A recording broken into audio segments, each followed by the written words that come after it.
Praise the Lord जय मसीह की। मेरा नाम है वर्षा गोबीस और आज एक नई स्टोरी के साथ में मैं आपके सामने आई हूँ। मेरे प्यारे पिता परमेश्वर के बच्चों, जब हम बात कहते हैं बदलने की, ठीक है, जब हम चर्च में जाते हैं और सुनते हैं कि तुम्हें बदलना चाहिए, तुम्हें अपने आप में परिवर्तन लाना चाहिए, तुम्हें परमेश्वर के वचन के अनुसार चलना चाहिए, तुम्हें परमेश्वर के वचन के अनुसार बनना चाहिए, अपने लाइफस्टाइल को बदलो, अपने बोलने को, अपने चलने को, अपने खाने को, पीने को, हर चीज़ को तुम्हें बदलना चाहिए। ये चीज़ हम सुनते हैं, ठीक है। लेकिन पिता परमेश्वर के बच्चों, क्या हमने कभी ये चीज़ सोची है कि जो हमारे अंदर बदलावट है, जो हम बदलावट करेंगे लोगों की बातें सुनकर, चर्च में जाकर पास्टर के वचन सुनकर, क्या वो ही बदलावट परमेश्वर हमें चाहता है या कोई और बदलावट या किसी और चीज़ को परमेश्वर हमारे अंदर से निकालना चाहता हो, ये हमें आज सीखना है। Praise the Lord. तो इसके आधार पर मैं एक स्टोरी बताती हूँ। हमारे पास्टर जी हमेशा हमारे चर्च में ये स्टोरी कहते हैं और मुझे बहुत पसंद आती है ये स्टोरी। तो ये स्टोरी ऐसी है कि एक रास्ते से जो थी एक भिखारी फटे कपड़े पहनकर, पीछे गोनी लेकर, बिना चप्पल के, मतलब कि बाल सारे बिखरे हुए, पूरे मैले कपड़े, और वो ऐसा अपना कचरा चुनते चुनते जा रही थी। और वहाँ से एक गाड़ी गुजरी। उस गाड़ी में एक डायरेक्टर बैठा हुआ था और उसने एक फिल्म क्रिएट की हुई थी और उसके लिए वो कुछ कैरेक्टर्स ढूंढ रहा था। तो वो तो आपने सुना ही होगा कि अनेकों की ज़िंदगी पल भर में बदल जाती है, किसी की नज़र पड़ती है और हाँ चल तू आ जा अंदर, और फिर उसकी ज़िंदगी बदल जाती है। तो ऐसा उस डायरेक्टर ने अपने ड्राइवर से कहकर गाड़ी रुकवाई और उसके बाद में क्या किया, उस भिखारी औरत के पास जाकर, कचरा चुनने वाली के पास जाकर कहा कि क्या तुम मेरे साथ काम करना पसंद करोगी? तो तुम एक काम करो कि मैं तुम्हें ये कार्ड देता हूँ, इस कार्ड को तुम अपने पास रखो और इस डेट को तुम आ जाना। उसने उसको डेट दिया और वो गाड़ी में बैठ के चला गया। तो क्या हुआ कि वो जो औरत थी वो सोच के फिर वो घर पे चली गई। घर पे जाने के बाद में आपको तो पता ही है कि बहुत सारी सहेलियाँ तो होती ही है। तो उसने अपनी सहेलियों से कहा, आज मेरे साथ में एक ऐसी घटना हुई है, और वो जो बड़े साहब थे, बड़े गाड़ी में आए, उन्होंने कहा कि तू मेरे साथ में पिक्चर में काम करेगी क्या? तो ये कार्ड लेकर तू आ जाना इस तारीख को करके मुझे कहा है। तो उसकी जो फ्रेंड थी उसने क्या किया कि वो आई, बोली अरे वो डायरेक्टर है, तुझे नहीं पता कि वो जो हीरोइन लोग रहते हैं ना, बहुत अच्छे उनके बाल होते हैं, वो लोग साफ़ सुथरा कपड़ा पहनते हैं, बड़े बड़े हील्स पहनते हैं और इस टाइप के कपड़े सब पहनते हैं, ऐसा करके उसने सब बताया, ऐसे ऐसे मेकअप वगैरह सब करते हैं, ऐसा होता है। तो वो डायरेक्टर के पास जाने का दिन आ गया। तो क्या हो गया कि वो जो लेडी थी वो चली गई पार्लर में जाके उसने अपना मेकओवर किया।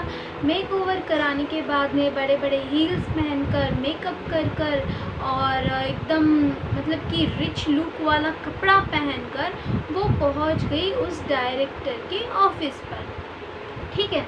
और जो डायरेक्टर था उसने वॉचमैन, जो वहाँ पे वॉचमैन रहता है ना, उसको कह कर रखा हुआ था कि देख एक औरत आएगी और उसके हाथ में कचरा चुनने वाला थैला होगा, उसके कपड़े मैले होंगे, उसके कपड़े फटे हुए होंगे, उसके पैरों में चप्पल नहीं होगी, और जब वो आके मेरा कार्ड तुझे दिखाए तो तू उसको अंदर जाने देना और उसके अलावा किसी को भी अंदर मत आने देना करके। तो वॉचमैन ने कहा ठीक है। तो थोड़ी देर के बाद में क्या होता है कि ये जो औरत होती है उस ऑफिस के बाहर पहुंच जाती है, एकदम पता है ना कैसे मैंने आपको डिस्क्रिप्शन बताया वैसा पूरा वो तैयार होकर पहुंच जाती है। तो सॉरी डिस्क्राइब किया मैंने इसके बारे में, वो आपको पता है। तो ऐसा पहुंचने के बाद में क्या हुआ कि वो जो वॉचमैन है उसने कहा कि मैडम कहिए मैं आपकी क्या मदद कर सकता हूँ? तो उसने कहा कि डायरेक्टर साहब ने मुझे बुलाया है और वो कार्ड दिखाती है। तो उसने कहा कि नहीं मैडम, आज डायरेक्टर साहब किसी से नहीं मिल सकते, आप जाइए, आप फिर कभी आइएगा। तो वो कहती कि नहीं, आज ही मुझे बुलाया था, आप बात कीजिए उनसे, उनको बताइए कि मैं आई हूँ करके। तो फिर वो डायरेक्टर को कॉल लगाता है, बोलता है कि सर ऐसे ऐसे एक मैडम है, उन्होंने इतने अच्छे अच्छे कपड़े सब पहने उन्होंने, वो आए हैं कि आपने इनको बुलाया था क्या? डायरेक्टर ने कहा नहीं करके। तो फिर वो फ़ोन रख देता है, फिर बाहर आता है और वो कहता है कि नहीं मैडम, आपको आज हमारे सर ने नहीं बुलाया है, आप यहाँ से चले जाइए, मैं किसी और को अंदर भेजने के लिए इंतज़ार कर रहा हूँ, ऐसा करके। तो कुछ समय बाद वो औरत जो है चिल्लाने लगती है, कहती कि ऐसे कैसे तुम मुझे अंदर नहीं जाने दोगे, ऐसा वैसा। तो उन दोनों में झगड़ा होने लगता है।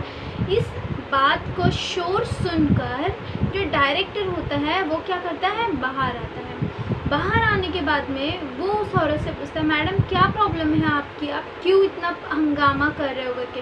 तो वो कहती है कि सर क्या आपने मुझे पहचाना नहीं, मैं वही हूँ जो उस दिन अपने हाथ में थैला लेकर कचरा चुनते हुए जा रही थी और आपने कहा कि आप मुझे फिल्म में मतलब एक्ट्रेस का रोल दोगे करके।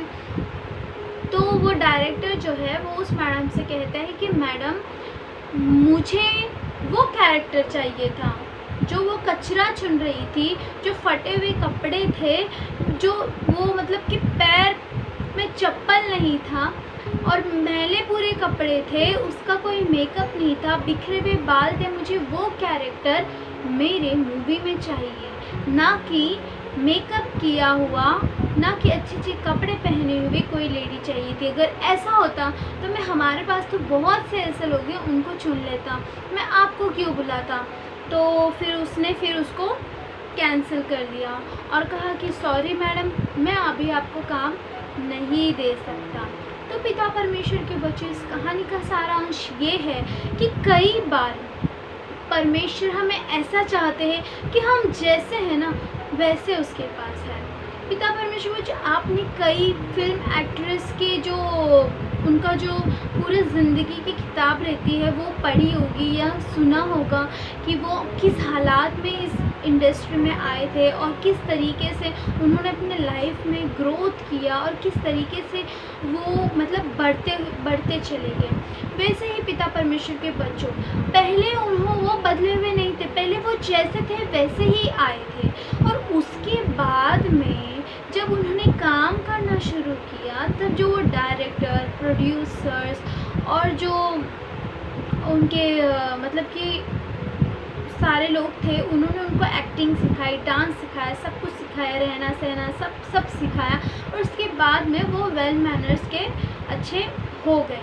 ठीक है, तो वैसे ही पिता परमेश्वर के बच्चों, जब हम जैसे हैं, जैसे भी हैं, हम चाहे पापी हो, हम चाहे अच्छे हो, हम चाहे कैसे भी हालात में हो, हम चाहे गरीब हो, हम चाहे अमीर हो, हम चाहे किसी भी कास्ट के हो, कुछ भी हो, कैसे भी हो, दुखी हो, खुशी से भरे हुए कैसे भी हो, हम जैसे हैं ना वैसे जब हम परमेश्वर के सामने आते हैं तब परमेश्वर जो हमारी ज़िंदगी में काम करता है तब वो हमें अपनी मर्ज़ी के अनुसार बनाता है।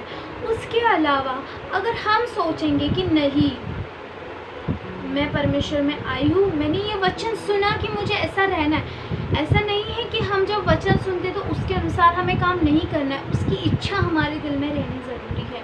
जब परमेश्वर ने कहा है कि तुम्हें सत्य बोलना है, तुम्हें परमेश्वर के सत्य वचन पर चलना है, उस टाइम पे हमारी ज़िंदगी में ये इच्छा रहनी चाहिए कि हाँ, मुझे सच बोलना है, मुझे सत्य पे चलना है, नहीं, मुझे सही में सही रहना है। जब ये तुम अंदर अपनी उम्मीद करते हो तब परमेश्वर तुम्हारे ज़िंदगी में अपनी मर्ज़ी के अनुसार काम करता है। ठीक है, आपकी मर्ज़ी के अनुसार नहीं, उसके मर्ज़ी के अनुसार। जब हमारे अंदर बदलावट आता है, जब हमारे अंदर हर चीज़ नई होती है तब परमेश्वर हमसे खुश होता है। पिता परमेश्वर के बच्चों, हमारा हर एक अच्छा काम ज़रूरी नहीं है कि परमेश्वर की नज़र में भी अच्छा ही हो। ये बात हमेशा ध्यान में रखना। कई बार क्या होता है, देखिए मैं आपको फॉर एग्ज़ाम्पल देती हूँ। ठीक है, सपोज़ एक स्कूल है, ठीक है, और वहाँ पे एक जो लड़का है वो ऐसा मतलब कि झुका हुआ खड़ा है, ठीक है। किसी टीचर ने उसको पनिशमेंट दी है और वो उसको मतलब पनिशमेंट कंप्लीट किए बिना वो क्या गई, थोड़ा सा बाहर चली गई। बट जब दूसरे सर या दूसरे मैडम आए तो उन्होंने देखा कि क्लासरूम में तो कोई भी नहीं और बेचारा बच्चा ऐसे ही खड़ा है, ठीक है। उनको नहीं पता कि उसने क्या शरारत की है, उनको नहीं पता कि उसने अपना होमवर्क कंप्लीट किया है या नहीं किया है, या उससे क्या गलती हुई, ये चीज़ उनको नहीं पता, ठीक है। और वो जो पहले के टीचर थे उन्होंने पनिशमेंट देके वो कहीं तो चले गए हैं और उनको पता है कि मैंने पनिशमेंट दी है, अभी इतने इतने टाइम के बाद में मैं इसको मतलब कि छोड़ दूँगी, ठीक है, तुम जाओ करके पनिशमेंट कंप्लीट हो जाएगी।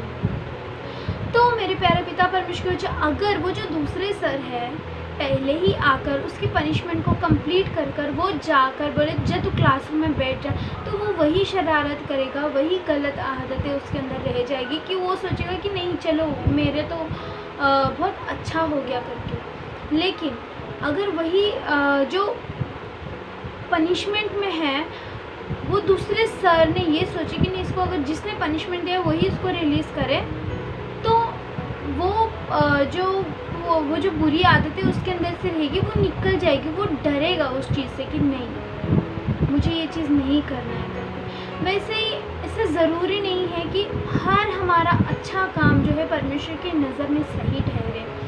हम ये सोच रहे हैं कि नहीं हमारे हाथों के किए हुए काम, हमारे धर्म के काम, हम अगर किसी को दान दे रहे हैं, हम किसी के लिए अच्छा कर रहे हैं, तो वो हम बहुत ही पुण्य का काम कर रहे हैं।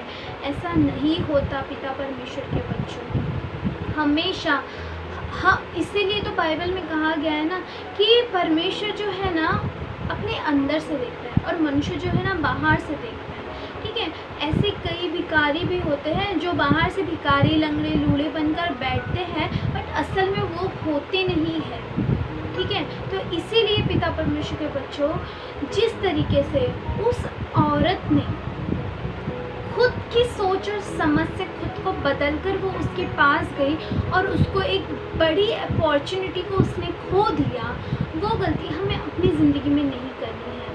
हम जैसे भी है वैसे आज परमेश्वर के पास जाएं, भले ही तुम टूटे हुए हो, भले ही तुम बिखरे हुए हो, भले ही तुम बहुत खुश हो, भले ही तुम्हारे पास बहुत पैसा है, भले ही तुम कंगाल हो, रोड पे हो, लेकिन जब तुम परमेश्वर के पास जाओगे और कहोगे कि परमेश्वर मेरी ज़िंदगी में मेरी नहीं तो मेरी ज़िंदगी में तेरी मर्ज़ी पूरी हो, उस समय परमेश्वर का जो अनुग्रह, परमेश्वर की जो शांति, परमेश्वर की जो शक्ति, उसकी जो अनुग्रह है तुम्हारे ऊपर होगा, वो अद्भुत होगा। कैसे होगा? अद्भुत होगा। और पिता परमेश्वर के बच्चों, मैं परमेश्वर का बहुत धन्यवाद करती हूँ कि आज इस बात को शेयर आपसे करने के लिए परमेश्वर ने मुझे ज्ञान बुद्धि समझ दिया। पिता परमेश्वर के बच्चों, जब आप परमेश्वर की मर्ज़ी के अनुसार चलोगे तब आपकी ज़िंदगी में हर एक काम से परमेश्वर प्रसन्न होगा। सिर्फ इतना ही, रोज़ सुबह उठो, सिर्फ इतना ही को परमेश्वर तेरी मर्ज़ी से चला। और ऐसा नहीं कि परमेश्वर ने कहा हाँ तू राइट जा, मैं लेफ्ट जा रहा हूँ, नहीं, परमेश्वर नहीं, तो जैसे कि योना ने किया था, निनवे तरशीश, ठीक है। तो हमें वैसा नहीं करना है। अगर हम परमेश्वर की मर्ज़ी के खिलाफ गए तो हम मुसीबत में पड़ सकते हैं, ठीक है। हालांकि उस मुसीबत से परमेश्वर ही निकालेंगे, लेकिन जो परमेश्वर ने कहा अगर हम वो चीज़ करें तो हमारी ही उसमें भलाई है। Praise the Lord. आइए हम एक छोटी सी दुआ करते हैं और परमेश्वर आप लोगों की मदद करेगी, उसकी मर्ज़ी के अनुसार आप चलने पाए। Praise the Lord. हे पिता परमेश्वर, भाई हम दुआ करते हैं हमारे सारे व्यूवर्स के लिए। पिता परमेश्वर, आज हमने इस कहानी से सीखा है पिता परमेश्वर भाई हुआ कि आपने हमें जैसे बुलाया वैसे हमें जाना है पिता शिपा। जैसे पिता परमेश्वर भाई हुआ उस राजा के भोज में पिता परमेश्वर, जब उसके राजमंत्री, जब उसके पिता परमेश्वर याजक लोग वहाँ पे बुलाने पर राजा के नहीं आए, तो उसने गली कूचों के सारे भिखारियों को सबको ऐसे बुला लिया। और जब वो लोग वहाँ पे पहुँचे तब उस राजा ने उन्हें राज वस्त्र प्रदान किया कि वो उससे पहने और वहाँ के मेहमान बन जाए पिता परमेश्वर। हाँ पिता परमेश्वर, आज जब हम आपके पास आते हैं तो हम जैसे हैं वैसे हम आ रहे हैं पिता परमेश्वर। हमको राज वस्त्र पहनाना आपका काम है पिता परमेश्वर। आप ये काम करोगे, इस बात के लिए हम आपको धन्यवाद देते हैं। इस बात के प्रकाशित के लिए आपको धन्यवाद देते हैं। और सभी को आप अच्छा रखना, अनुग्रह करना, आशीष करना।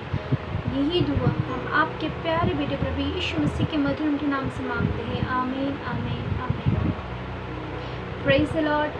जय मसीह के सबको। प्लीज़ मेरे चैनल को लाइक, शेयर और सब्सक्राइब कर दीजिएगा। मेरा जो चैनल था, मैं सच कहूँ तो सिर्फ 6 सब्सक्राइबर्स थे और शायद से ये 2 महीने हो गए मुझे, 2 या अभी तीसरा महीना शायद से स्टार्ट हुआ है। 55 सब्सक्राइबर्स हो गए। उस बात के लिए मैं बहुत धन्यवाद करती हूँ। प्लीज़ मेरे चैनल को शेयर कीजिएगा, सब्सक्राइब कीजिएगा, लाइक कीजिएगा, कमेंट्स कीजिएगा। आप किस टॉपिक पे वीडियो चाहते हो, अगर आप वो भी मुझे शेयर करो तो मैं ज़रूर से उस टॉपिक पर वीडियो बना के शेयर करने के लिए कोशिश करूँगी। मुझे भी अपनी दुआओं में याद रखिएगा। Praise the Lord. जय मसीह की।